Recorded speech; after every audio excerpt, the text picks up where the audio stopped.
This is a special Walker Cup episode. The Back of the Range Golf Podcast will introduce you to the finest amateur golfers in the United States. Some have competed in major championships, others have won USGA titles, and many have been named All-Americans. The one thing they all have in common? They all want to be one of 10 men chosen to represent their country at the 47th Walker Cup matches at Royal Liverpool Golf Club.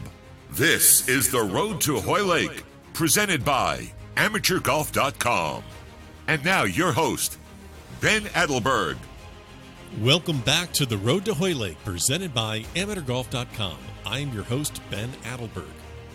Well, the United States Amateur Championship is complete. We have a new champion, and the 2019 Walker Cup teams are set and finalized.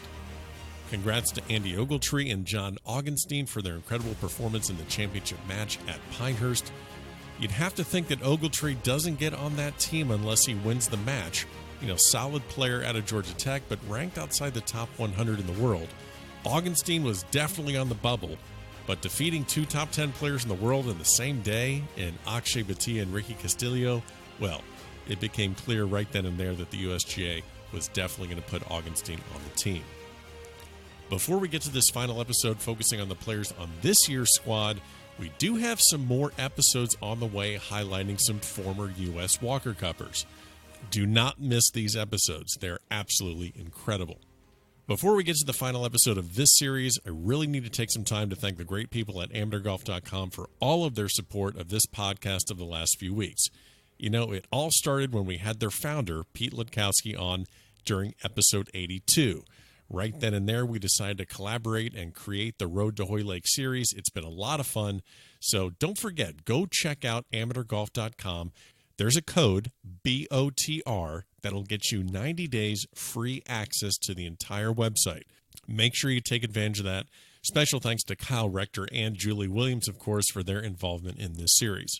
So in our final episode of the Road to Hoylake, we wrap up with one of the members of the National Championship Stanford Cardinal team, Brandon Wu, and the number one ranked amateur in the world from the University of Texas, Cole Hammer. Other than Ogletree, I don't think anyone is having a better summer than Brandon Wu. He wrapped up his senior season at Stanford with the national championship, plays in the U.S. Open, qualifies for the Open Championship, picks up a gold medal with Stuart Hagestad at the Pan American Games, gets a Korn Ferry Tour sponsor invite out in California, and now he's headed to Hoylake to represent his country one last time as an amateur before he turns pro. I also caught up with Cole Hammer. Heading into his sophomore season at the University of Texas, they were the runner-ups to Stanford right there at the national championship. Cole is just one of the most polished amateurs in the game. You first saw him as a 15-year-old in the U.S. Open at Chambers Bay. He won the Western Amateur last year. Didn't make match play at the USAM, but he's going to be a very strong player over at Royal Liverpool representing the United States. Before we get to Brandon and Cole, don't forget to subscribe in Apple Podcast and Spotify. We're going to get back on track with our usual episodes starting next week. All of the social media links are available at thebackoftherange.com. We're on Facebook, Twitter, and Instagram. We're always giving away things. We're always looking for participation from our listeners, so please get involved in our conversations. Before we get to our conversations with Brandon and Cole, let's welcome back in one last time Julie Williams, managing editor at AmateurGolf.com, to share her thoughts and experiences from the U.S. Amateur. Julie, it's our last episode in the series. Oh, that went so fast. You spent the entire week, so to speak, at Pinehurst, and you're there following all these matches, and we have a new U.S. Amateur champion, Andy Ogletree, with, I guess that's the upset over Augenstein? The longer and longer the week went, definitely John Augenstein was the heralded player in the final match, no question about it.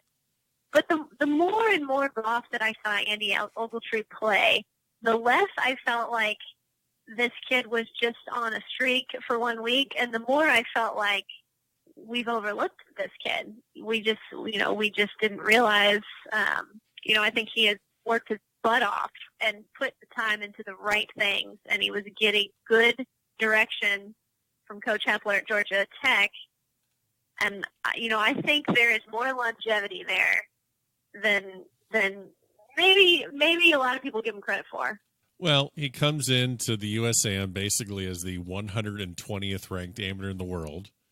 Yeah, I mean, he's solid. He's a solid ACC player out of Georgia Tech. But again, there's so many guys like that all around the country in all sorts of storied college programs, and it's so easy to overlook him. And plus, just by watching the coverage and you being there on site, not probably the flashiest guy out there. Oh, absolutely not. Very, very low key. Very much sticks to himself, doesn't get excited. I mean, I think I saw the kid smile like twice this week, and one of the times he was holding the trophy. Of course. So he does not, and he's that's what he's known for on the Georgia Tech roster. The guys tell him he has a negative blood pressure, so yeah. Well, that's him. Yeah. Well, I mean, now he has a whole lot of things next to his name. He's a U.S. amateur champion. He's going to be on the first tee. And the second, he's got 2 tee times with Tiger Woods in the Masters next year if he stays an amateur and they extend him the invitation, which of course they will. He's in the Open. He's in the British Open.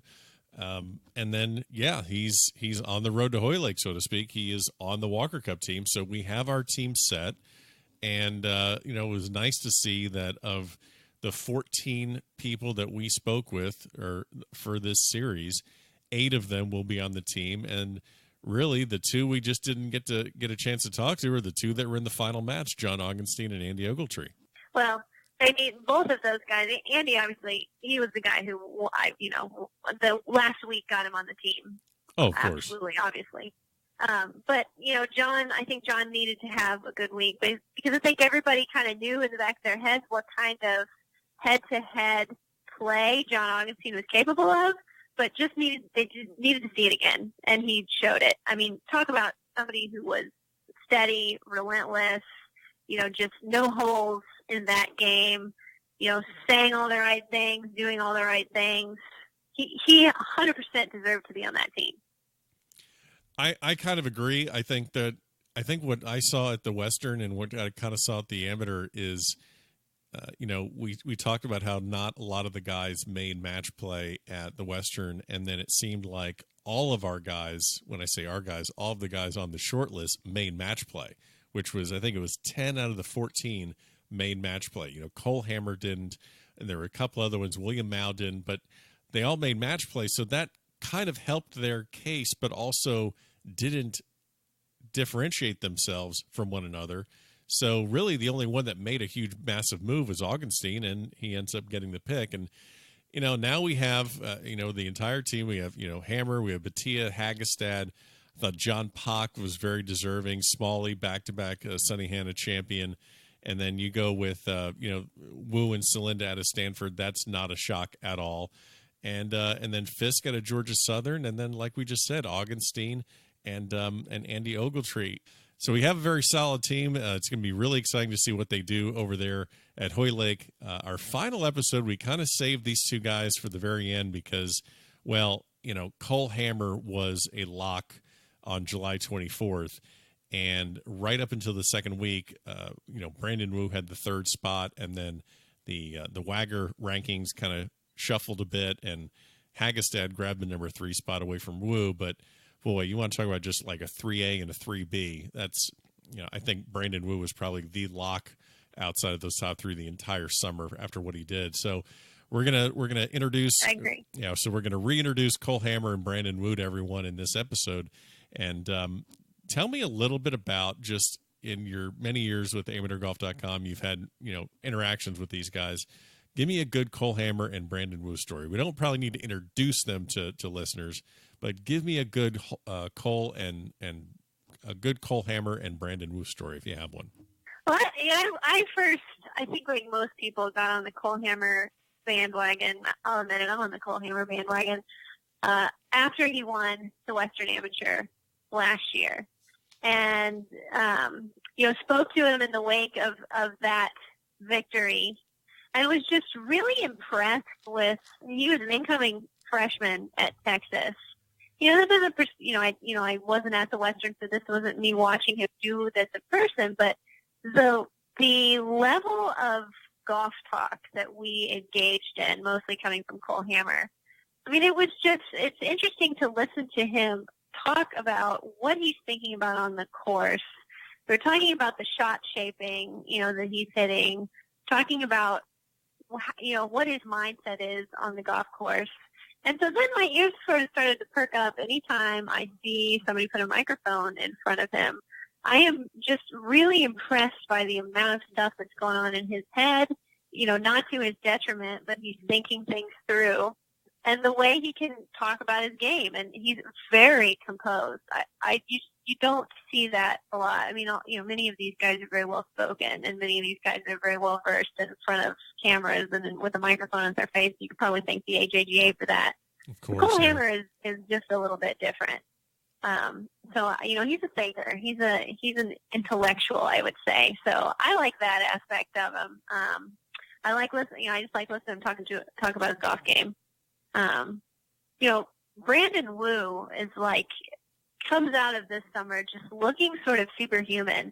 But I have to say, Brandon Wu got the number 1 seed at the U.S. Amateur after helping the U.S. team win the gold medal at the Pan American Games, took an overnight flight, got into Pinehurst the morning of the first round of stroke play, got to take a couple-hour nap, and then go out and start playing. And when I was watching him and Austin Squires coming down 17 and 18 in that first-round match, he looked a little gassed, I will say. Oh, yeah. We looked tired.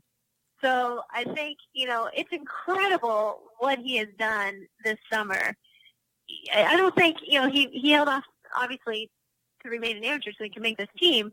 And sometimes I think that's a big sacrifice for some of these guys. I think he got some excellent experience. I think this played out exactly, as it should have for him. And I think this will help him in the future. But, he qualifies for the Open, and he plays the weekend, and he qualifies for the British Open. And then he comes back over here, and then he's going to Lima, Peru for the Pan American Games. It comes right back to the U.S. Amateur, shoots a course record on Pinehurst number 4. And I really just think he ran out of steam. But I think with a little bit of rest, he's going to put on the show that he has the rest of the summer as soon as he gets to Hoylake. Well, Julie, I do appreciate your insight on Cole Hammer and Brandon Wu, and of all the guests that we've had each episode here at the Road to Hoylake series. You've been absolutely fantastic. Hope we can do it again in 2021 when the Walker Cup is here in the United States at Seminole.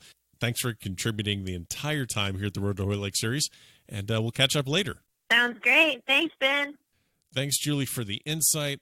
Appreciate your involvement in this series the entire way. Let's get to our conversation with Brandon and Cole. Brandon, welcome back to the Back of the Range. How are you? Great. Thank you for having me once again. Absolutely. Well, the last time we spoke, you and your teammate, Isaiah Salinda, I think you're in the same dorm room, just kind of talking about your final senior season. And I guess, truthfully, at the time, it was kind of in a lull. Things were not going super, I guess, for the team at that point. You had a couple off tournaments. So I'm going to walk you back. February, you played a tournament in Hawaii. You finished 13th out of 18th. Mm-hmm. 49 strokes behind Oklahoma State, who ended up winning the tournament. I know, sorry to bring up these numbers, but talk to me about I know, you had a 5.5-hour flight back from Hawaii to San Francisco. Tell me about that flight, if you can remember it. I think, honestly, after we had quite a disappointing fall. I'm sure we touched on that a little bit last time, but, so we were hoping to, get things started once again, looking forward to Hawaii tournament and getting 2019 off to a good start. And then, we come out kind of slow once again. And, it felt kind of tough, it's like, wow, like we had all off season to kind of fix what went wrong in the fall. And then we came out a little flat once again in Hawaii.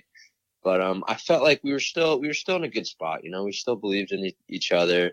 We had the Palm Springs tournament coming up, which was, the whole team gets to go and you play 2 teams. And we played the course 3 times before already. So, we're feeling good going to that. But, that was kind of the mindset at that point. Yeah, and so you're referring to, I think, the Prestige at La Quinta. You guys had your T6 there. Then you went to Vegas, picked up a 3rd-place finish. And then everything changed just by looking at what happened. I mean, this is your senior season. This is the last hurrah, so to speak.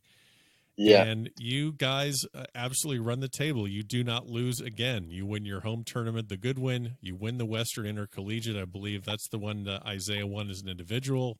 Yeah. Pac-12 conference champions, NCAA regional champions, and then you roll through the national championship and pick up that win. Did you see any of that? Did you honestly see any of that coming?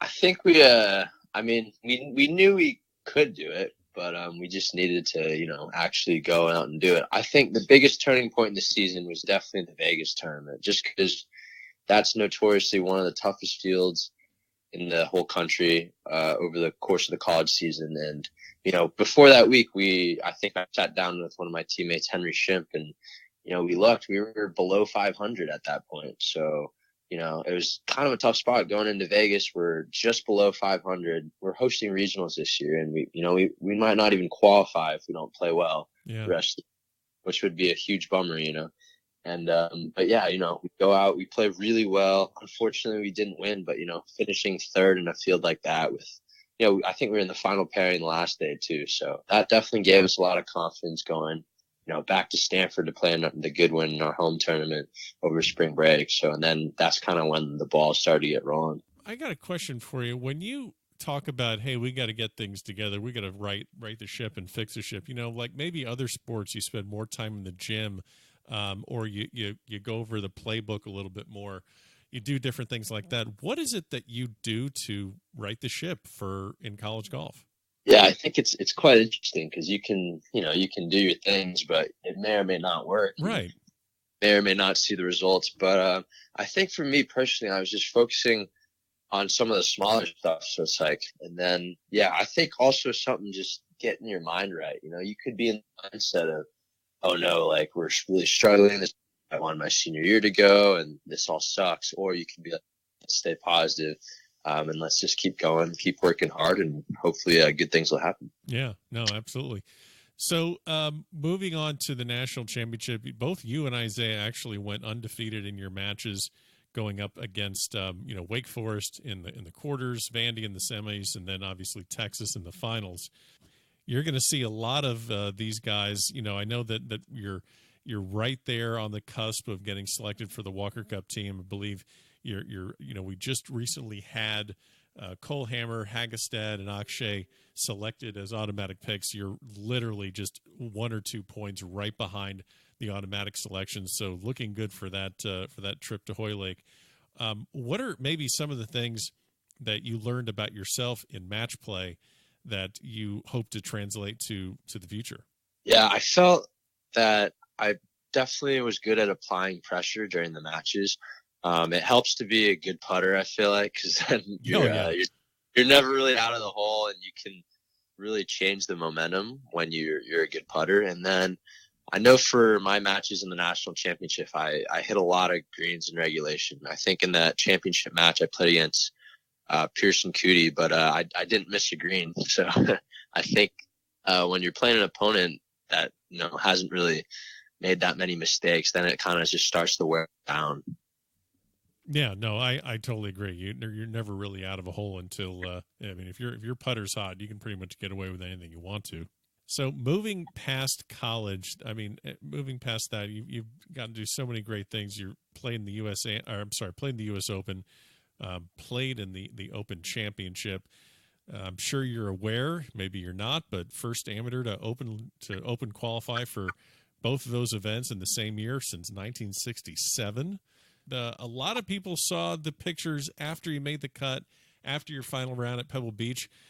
You got awarded your diploma from Stanford. So I remember when we spoke previously, Stanford and graduating, huge deal. You definitely were going to stay your 4 years and get your degree.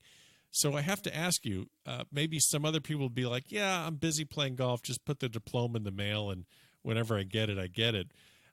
Were you pretty bummed missing your graduation ceremony? Yeah, I think, I guess the way that I've looked at it now, since I can't go back and attend the graduation, the graduation ceremony is kind of just an event that culminates your 4 years. But, what's lasting and that I didn't miss is the 4 years of experience of actually going to school with my classmates and my friend teammates. So, obviously a little bit bummed to miss the ceremony celebrating it, but I think importantly I got to experience the whole thing. So let me ask you, did you know you were going to get awarded the diploma on the 18th green? I'd heard whispers about it earlier in the week. The guy I was staying with, this guy Sam Reeves, who's the grandfather of one of my good buddies, Jamie McFarland, at Stanford. He knew a bunch of the USGA people, and he, heard my story when I was telling it earlier in the week. I was like, yeah, like if I make the cut this week, I'm gonna miss my college graduation. But he ended up taking care of it, kept it a whole surprise, and it was awesome. So I would imagine people were very interested, and maybe you were interested when the final round tee times come out to see that you're playing with Dustin Johnson. It's so much is made of the game as a power game and a bomber, and how distance is kind of taking over the next level, which is, I know, where you want to be, the PGA Tour. Anything about maybe his game that surprised you, or anything about maybe just the moment saying like, hey, I can hit it just as far as these guys, and I'm going to be out here at some point, and this is where I belong? Yeah, I guess there are a couple moments that stood out from that day. I remember being on the first fairway. I just gotten my ball, and he had already hit his shot, and I was like, wow, like I couldn't believe how fast he was. And suddenly I like panicked for a sec. I was like, oh God, like I need to get it together. And then I felt like for most of the day, I hit my driver almost as far as him. Like he hit a little bit farther, and I think he was toning it back. And he definitely hit his irons probably a club farther. But, for the most part, I felt like I was keeping up with him. But there's a distinct moment on the 9th hole where he teed off in front of me, and he just striped his drive right down the middle of the fairway, like perfect, high, dead straight on a rope. And I laughed to myself because I knew it didn't matter how good I hit this next one. It just was not going to look as good. Nice. So you go over and play the Open Championship at Port Rush, and I guess then you've had other times when you're over in you had basically a world tour. You got to spend time in Scotland playing the old course. You got to play, obviously Open qualifying for that. Actually, I didn't tell you, but David Williams, your caddy, for the Open qualifying for Port Rush, I've actually known him for quite a while and have met him in St. Andrews and played some golf with him. Wow. So that was pretty cool to see. Oh yeah. That was, he was great on the bag. Yeah. What about links golf did you enjoy? And obviously, leading up to future events as an amateur, but what are some of the things about links golf that you think suits you? I think it's interesting because you can almost be more creative out there. You have to, factor in the wind, how far the ball's rolling off your tee shots and into the greens. And you kind of have to play. It's almost not necessarily not short-siding yourself all of a sudden. It's like leaving yourself with a chip into the wind, which will be easier, even if it's on a shorter side than downwind. So it's, some different things to think about for sure. I think there's, maybe a little bit more going on just based on the conditions. And yeah, I really enjoyed it. The courses are all stunning out there. And it's just kind of fun to play that style a little bit. You got to do Pebble Beach for the U.S. Open and then Port Rush for the Open Championship. As far as maybe reception, probably hard to compare being in California and going to college in California, then going over to Ireland. But for people that weren't there, can you give maybe just an example or just an idea of what that Open Championship was like over there in Ireland for the first time since, like, obviously 1951? How crazy were the fans for championship golf over there? Yeah, I think I'd heard the tournament had been sold out for almost a year, like just ridiculous stats leading up to it. But it really set in on how impressive it all was when I got up for my tee time at, I think it was like 7:07 Thursday morning, and it was cold, a little rainy, but the stands were basically filled, and I was quite impressed. Obviously, Port Rush for the Open. I did see a picture that you played the old course. You played North Berwick. What other courses did you play over in Scotland? For people that want to go on golf trips, hey, you're a golf junkie just like the rest of us. What places are you like, man, I got to go back to that place, or I need to plan a trip with some of my boys? Yeah, I guess another one or two others that really stood out were Muirfield and Royal County Down. Okay. So I got to play Muirfield twice. So on the trip for the qualifier, we played 36 holes of alternate shot, which was quite fun. Okay.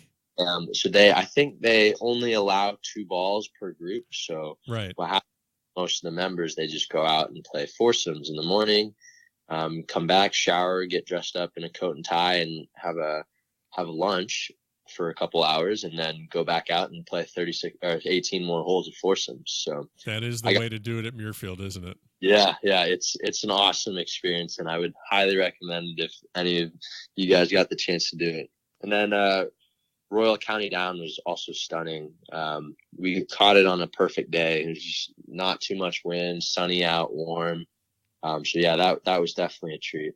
Well, you're hitting some of the good courses that I think everyone that wants to, if they plan a trip over to the UK, to Scotland or Ireland, I mean, you've had your fair share of places to play. So this has kind of been a pretty magical summer for you, and it sure is. It's definitely not over with. Final thing, let's tell the story, because I got this great picture of you with 2 previous guests of the podcast, Kevin and Alexa Hammer. I don't have the episode numbers off the top of my head, but they are previous guests on the podcast, and I got this great picture of you guys playing North Berwick. And I hate to throw you under the bus, but I hear that you lost that match on the 18th hole. How did that happen? Yeah, it was a tight match all day, and so it was me, Kevin, Alexa, and our mutual friend Simon Holt, who's a member at North Berwick and from the town. So basically, we were coming down the stretch. Actually, funny story, on 16, I think we were 1 down, but Simon and Alexa win the hole, and Simon takes off his hat and shakes our hands, and he's like, good match, whatever. And we're all a little confused, me and Kevin especially, because we're 2 down with 2 to play. Like, match is still alive. Yeah. But he soon on the tee, he realizes his mistake. He's like, "Oh my God, I'm so sorry." Like, whatever. We'll keep going. He's mortified. He's telling me walking down the fairway. He's like, "Oh man, I really screwed that up." But no, it's great. So I think we won 17, but we get to 18, which is a drivable par 4. Yeah. And me and Kevin tee off first. I hit the left side of the green. I think Kevin is just short of the green. Simon sends one towards the houses, is yelling 4 as his ball almost. I have played North Berwick. I know exactly what you're talking about, and I guess, and not to cut you off, but just to give people an idea of what it looks like. It kind of looks a little bit like a mini 18th hole of St. Andrews. Yeah, no, definitely. Okay. Yeah. So he sends ones into the houses, and then Alexa steps up. Yeah, Alexis steps up and stripes a drive, 40 feet on the green, which is perfect. So we're like, okay, now we need an eagle just to have the match. So we get up there, and what do we know? She rolls it right in for an eagle, and we're just like, wow, what a way to end! But happy for them that they got to pull it off. Absolutely. Well, you're an incredible person to share that story, and I'm sure it'll make them happy when they hear it. But but I think you'll survive the crushing defeat of that match and move on to bigger and better things. But yeah, is that the first match that you've lost since the national championship? No, unfortunately, it's not. At Muirfield, I had a tough day there in the alternate shot. Me and my partner struggled a little bit, but it's all been fun, all fun matches. I'll let you go. Good catching up again. We'll do it again soon, I hope, and all the best for the rest of the summer. Yep. Thank you so much for having me once again. Thanks, Brandon. Good luck to you at Hoylake and as you embark on your professional career. Now let's get to the number 1 ranked amateur in the world, Cole Hammer. Welcome to the back of the range. How are you, sir?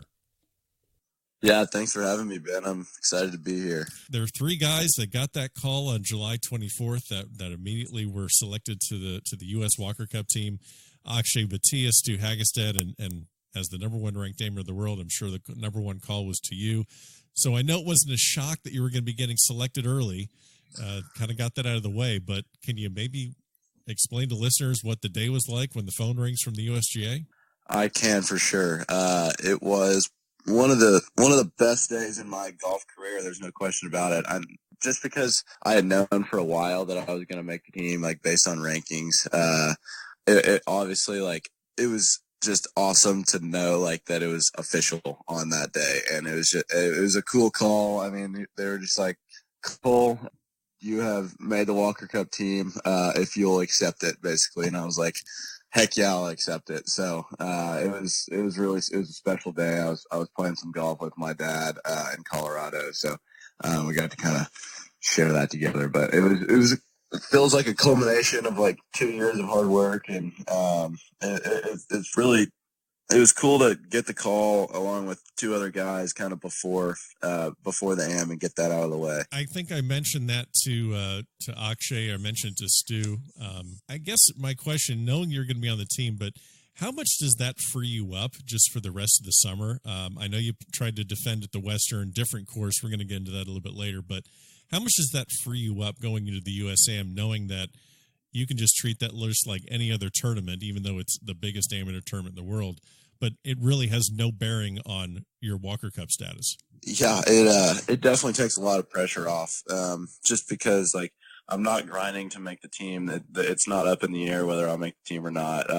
I'm already set, so it would definitely be a lot different if I was still grinding to make the team. If I was on the bubble, I'm sure there would be some added pressure, but now I have the option to just go out there and kind of play my own game and not worry about a whole lot, which is nice. Being a golfer, you always kind of want to go out there and just play the way you know how and not put too much pressure on yourself. So kind of having this out of the way is it's going to be great for me. I guess one of the things I was curious about too is going into the Western. I know you're trying to defend your title. It's at a different golf course, obviously.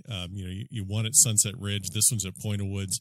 What were your expectations going into the Western? I know it's the same tournament you won, but it's also a completely different golf course. Was there any thoughts about that? Like you said, it was a completely different golf course, and it felt like a completely different tournament, honestly. Obviously, the Western was running it, and then it had the same feel, but just with it moving around, it just felt like a completely different tournament. With that being said, I mean, I hadn't played a tournament since the Northeast Dam, so it had been about a month, like a competitive break. So I might have been a little rusty in that first round, and it probably cost me a little bit. Missed the cut by one, which sucked. I'm not gonna lie, because I felt like I was starting to play well in that second round, and I felt like I could have potentially made a run like I did last year. But it's just a tough cut, and I mean, it was a good experience. I'm glad I had it going into the USAM. It kind of gave me some confidence because I saw myself play well coming down the stretch on the second round. When I saw that, I just was like, you had to just been seething, because I know you wanted to be right there with the match play. And what were some, I guess, just briefly, like what were some of the differences in that course as opposed to Sunset Ridge? It was a little bit of a longer golf course. I think this one was, I don't remember how long it was, but Sunset Ridge was just basically a wedge fest, and Point of Woods was, I mean, there were some good solid golf holes out there where you're hitting long to mid irons into a bunch of the par fours. So it was a little bit different golf course. The greens were pretty much all Poe at Point of Woods, whereas at Sunset Ridge they were bent. The rough was thicker this week at Point of Woods than it was at Sunset Ridge, so there was more penalty if you missed the fairway. And I don't know, this course was more tree line, so it was different. It was probably tougher as the scores showed. I think I medaled at like 23 under last year, and this year it was like 13, with it like the top 16 being at like 4 under. So it was a big change from this year to last year, but the Western is an awesome tournament, and part of the history of it is that it kind of moves around, or it has moved around for the last like 15 or 20 years. So yeah. You just kind of have to roll with the punches when you're switching golf courses. Between the Western and the USAM, it seems like those are the last two spots really for people that are trying to make the Walker Cup team to really make a push. Saw a lot of players, not make match play. Saw a couple of the guys get in there, namely, Quade Cummins and Chandler Phillips and Ricky Castillo, some of the guys that are kind of on that short list that are making moves. Any conversations that you had with guys that were there? Because really, like I said, that's next to the last big spot where you're going to see everyone. Or obviously the Walker Cup is a big topic of conversation among all the guys right now, because I mean it's coming down to the wire, and or nobody really knows what the USGA is thinking and where kind of everybody stands. So it's a nerve-wracking time, and I think everybody who was kind of on that bubble was really hoping to make match play and make a run.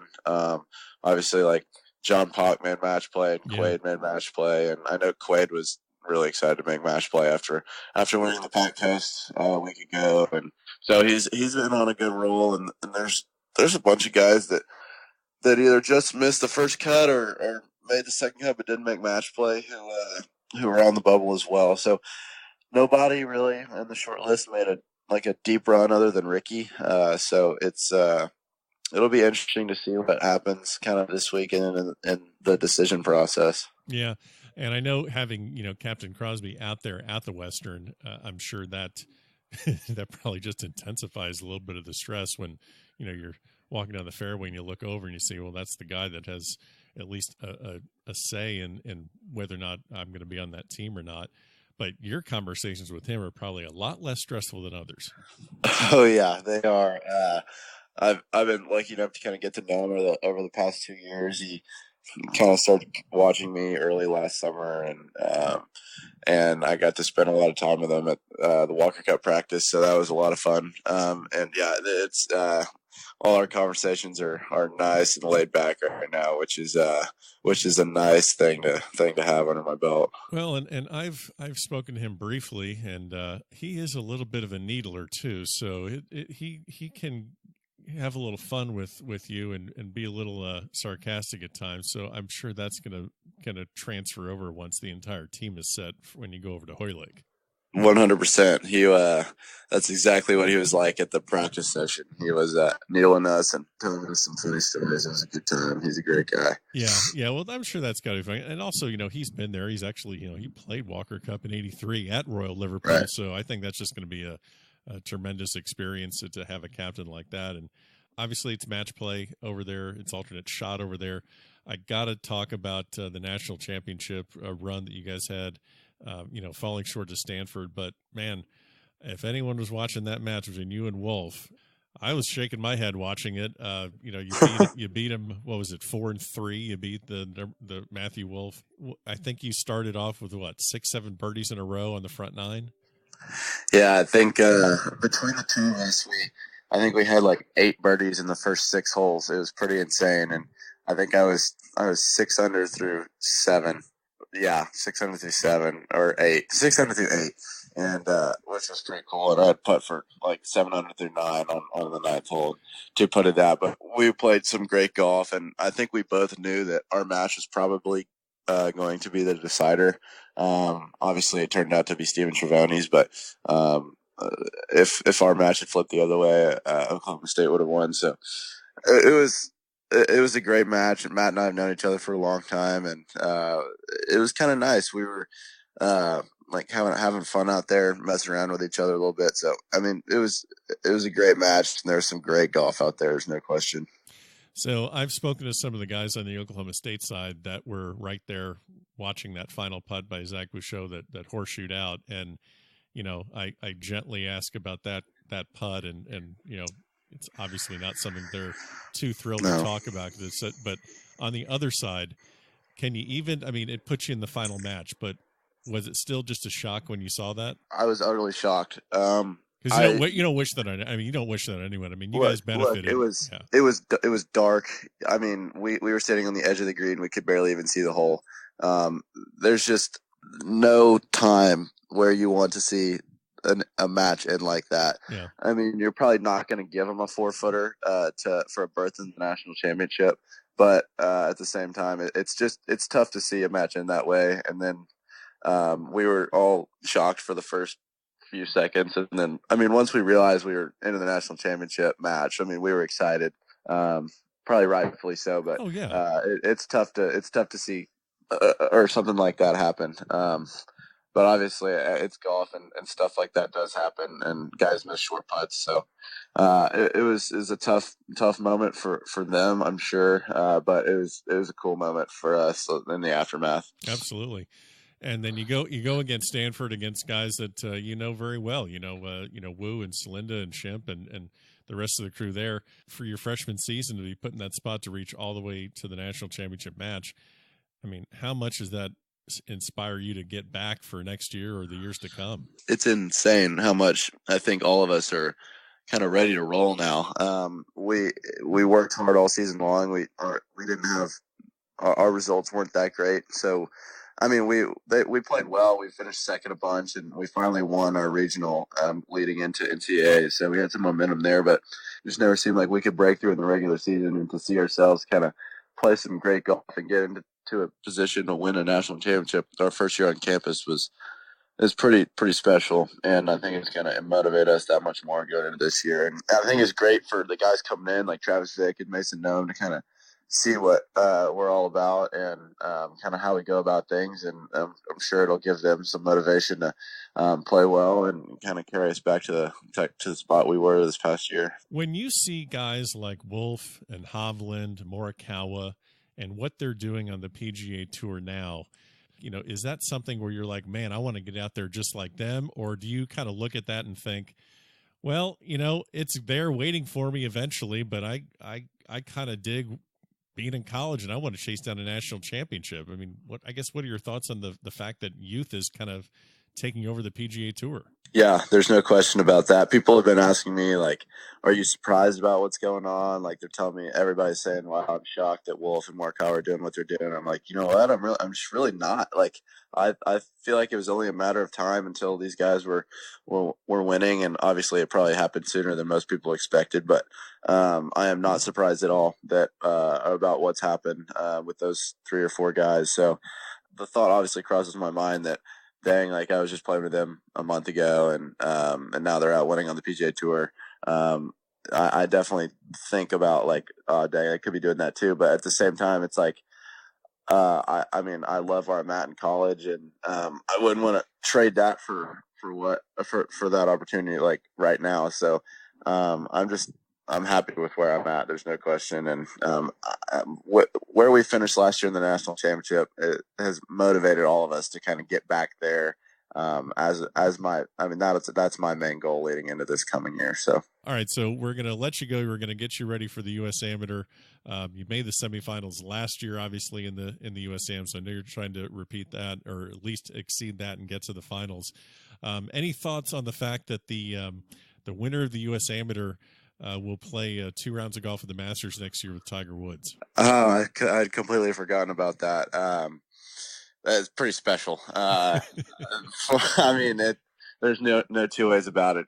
Tiger has transcended this game that we play, and to have the opportunity to win an amateur event and get to play with him and arguably the biggest tournament in the world is pretty cool. I mean, I'm laughing about it right now. I can't even imagine it. But it's kind of funny. You're not the first one that did not cross their mind, which is shocking to me, because as soon as I saw that happen, I was like, oh, U.S. Am Champ is playing 2 rounds next April with Tiger Woods. You know what? Yeah, I mean, I knew that was going to happen. I mean, I had forgotten about it. So, I mean, I'm just kind of focused on the USAM and kind of doing my thing there. But obviously, everything that comes with a USAM title is pretty cool. And honestly, it doesn't matter who you're playing with if you win the USAM. But playing with Tiger would be off the charts.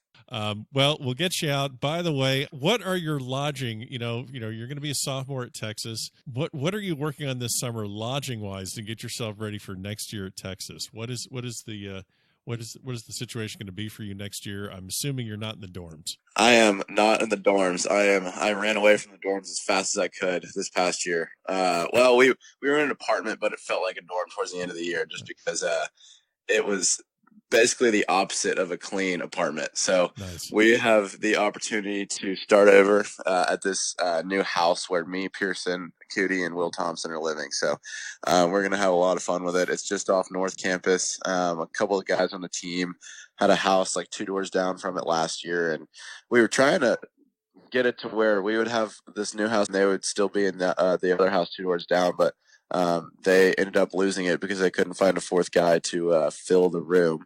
So we are kind of on our own on in our new house. So we're excited for it. We have started to move in a little bit. I'm trying to figure out the whole room situation right now, but it's going to be a blast. We're going to we'll have a good time with it. There's no question about that. I mean, what are the necessities? I mean, obviously you need the couch, you need the bed, you need all that sort of thing. But what are like the necessities for a proper golf house? I feel like we got to have some like retro golf like posters around the living room. Okay. We're trying to. I mean, it's obviously going to be a golf house, but we're trying to make it like not like you walk in. I don't want to walk in and smell golf, if you know what I mean. Sure. So we're kind of working on that right now. It's a work in progress. I'm the only one who's seen the house out of us three, or been into the house out of us three. So as soon as we get there, we'll kind of figure it out a little more. But we'll definitely have a dartboard in there somewhere, hanging up on the wall, which will be good for killing some time or whatever. And we got the couch set up, and it's gonna be good whichever way we decide to dice it up. So it's probably not going to be like an OU dartboard, or would that maybe fit? You know what? It probably would fit, except we do not have an OU dartboard, nor are we in the market for one. Right. I got one at the USAM last year that says US Amateur at Pebble Beach, which is it's kind of sweet. So we'll hang that in the living room, and we destroyed it last year, so we'll keep that trend going. Nice. Well, I know you're getting ready for USAM next week, and then obviously jumping across the pond to the Walker Cup. So best of luck. Congrats on all your success these past 2 years. Well deserved. I appreciate it, Ben. Thanks. Thanks for having me on, as always. And there you have it. The Road to Hoylake is complete. I'd like to thank you all for listening to this series. Don't forget, subscribe at Apple Podcast and Spotify. Everything you need is in the show notes of this episode. We'll see you next time here at the back of the range.